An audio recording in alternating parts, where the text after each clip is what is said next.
Jeddah حاجی camp. حاجی camp ایک وسیع و عریض سہ منزلہ عمارت تھی۔ صحن کھچا کھچ بھرا ہوا تھا، جگہ جگہ سامان کے انبار لگے ہوئے تھے۔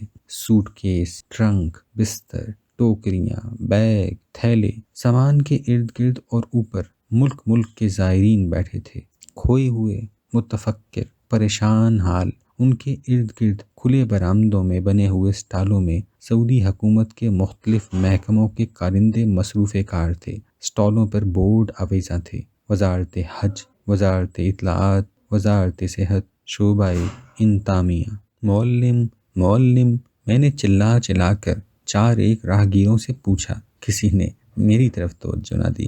ہر کوئی شدت سے مصروف تھا، اپنے آپ میں گم تھا۔ معلم، اطلاعات کے کاؤنٹر پر کھڑے ہو کر میں چلایا۔ کاؤنٹر پر کھڑے کارکن نے جواب میں قرآن کریم کی ایک آیت پڑھ دی اور پھر اپنے کام میں لگ گیا۔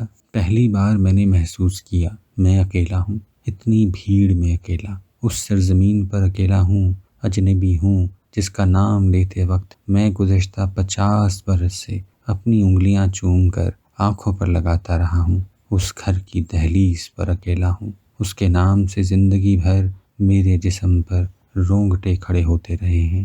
دیر تک حاجی کیمپ کے وسیع و عریض صحن میں تنہا آوارہ پھرتا رہا۔ پھر 2 عرب جھگڑتے ہوئے میرے پاس سے گزرے۔ وہ بار بار معلم معلم کی تکرار کر رہے تھے۔ میں ان کے پیچھے چل پڑا، اس امید پر کہ شاید کسی معلم تک پہنچ جاؤں۔ حاجی کیمپ کے ایک کونے میں وہ دونوں زینہ چڑھنے لگے۔ میں ان کے پیچھے پیچھے لگا رہا اور پھر برآمدے میں پہنچا تو ایسا ریلا آیا کہ وہ دونوں نہ جانے کہاں غائب ہو گئے۔ ان کے جانے کے بعد میں پھر اکیلا رہ گیا، دیر تک اس بھیڑ میں اپنے کندھے چھیلتا رہا۔ ناگہاں میری نظر کمروں کے دروازوں پر جا پڑی۔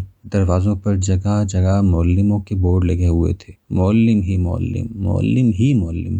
اب سوال یہ تھا کہ کون سے معلم کے پاس جاؤں؟ کوئی ایسا معلم ہو جو پاکستانی زائرین سے متعلق ہو۔